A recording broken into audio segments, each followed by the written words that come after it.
Hello, people. How are you doing? Hope you're doing well.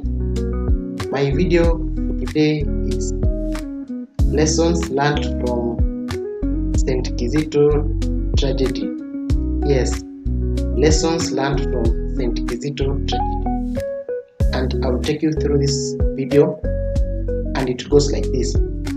For those of you who are for the Kenyans that are older may know this story, and even like the traditional generation, the baby boomers, the generation X people may know this story, but for the millennials, especially the younger millennials, even Generation Z people may not know this story. For the ones that know this story very well are the baby boomers, the Generation X people, the older millennials, even the silent generation may know this story. Yeah, and I'll take you through this story and the lessons we can learn from this story. Yeah, and it goes like this.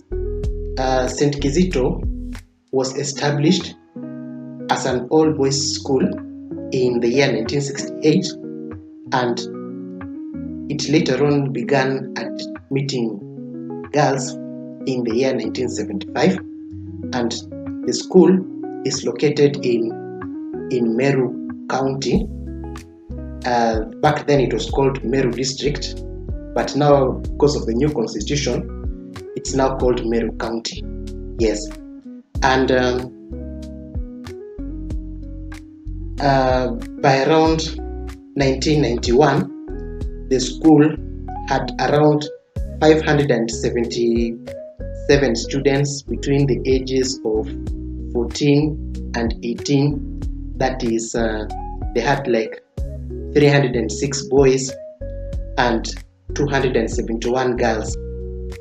And St. Kizito massacre was a high-profile rape and murder of the girls at the co-educational building, a boarding secondary school, St. Kizito in Meru County, which was named after the Saint Kizito, and it happened around 13th of July 1991, which was the year that I was born.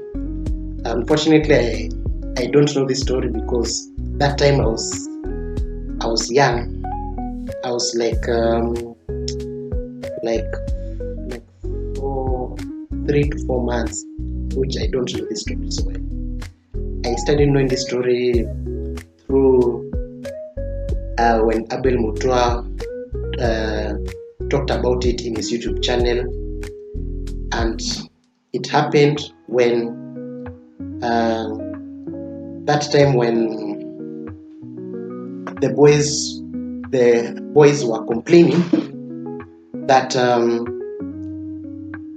the boys protested because of fees. That is, the school administration failed to pay the fees necessary for their participation in an inter-school athletic competition, and they also protested because they had poor conditions like diet, whereby they complained that their diet was not good.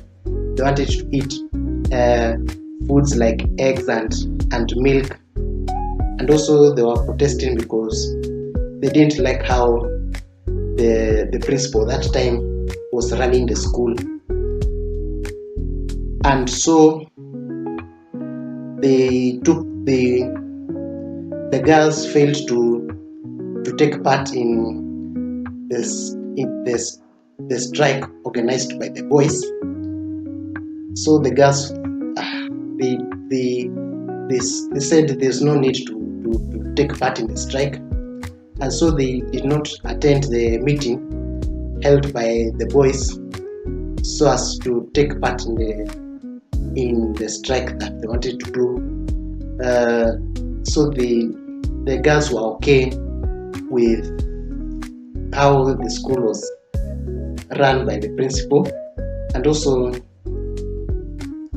after the boys saw that the girls did not take part, were refusing to take part in the strike, the boys decided to invade the girls' dormitory, and that's where the chaos started.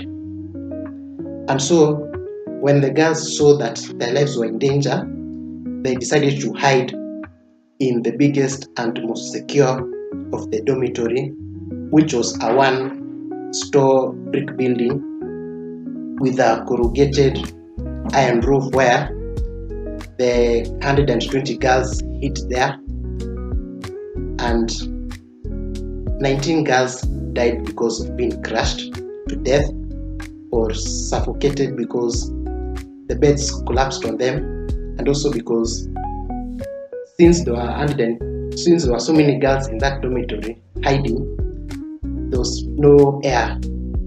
It was difficult to breathe in that dormitory. So when the girls hid in those dormitories, the boys they cut the electricity and phone lines, and they used the large stones to knock at the doors of the dormitory. So they used the doors to crush they used large stones to crush the doors so that they would enter and deal with the girls.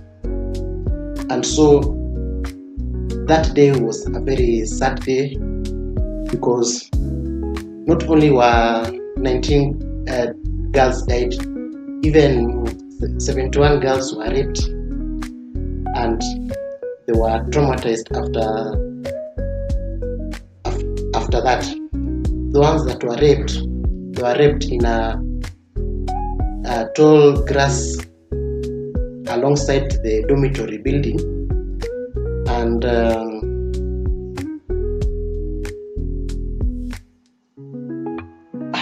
it was a very sad day. And after that, the 39 boys were arrested. The girls that were in that school, they were transferred to another school, and also the school was closed down because of that story. And for the parents of the girls, they were compensated. Those that lost their daughters, they were compensated, and it was a sad day till today. The ones that survived, they were traumatized because of that story. And I saw videos of the girls being interviewed. The girls that were there, they're now mothers. They're now mothers in their late 40s, early 50s. And I will take you through the lessons that we've learned from this story. The first lesson I've learned is that your actions have consequences. Your actions have consequences.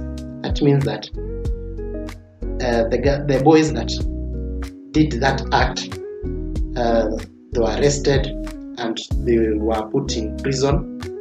The 39 boys were arrested, and the girls that were raped were traumatized. The girls that hid in the dormitory were traumatized. And not only that, even politicians like Daniel Torotich Arap Moi also condemned that act, and he didn't like it at all. So the school later on was closed. The girls were transferred to another school. St. Kizito later on became a boys' school because of that incident. Yeah. Number 2 is do good to people. The boys did not do good to the girls, and they made the girls traumatized, and also they angered the principal. Then now he's retired. And number 3 is do not be controlled by emotions. The boys were controlled by emotions, and also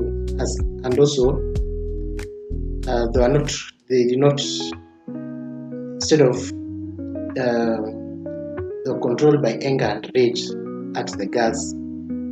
They did that out of anger and rage, and also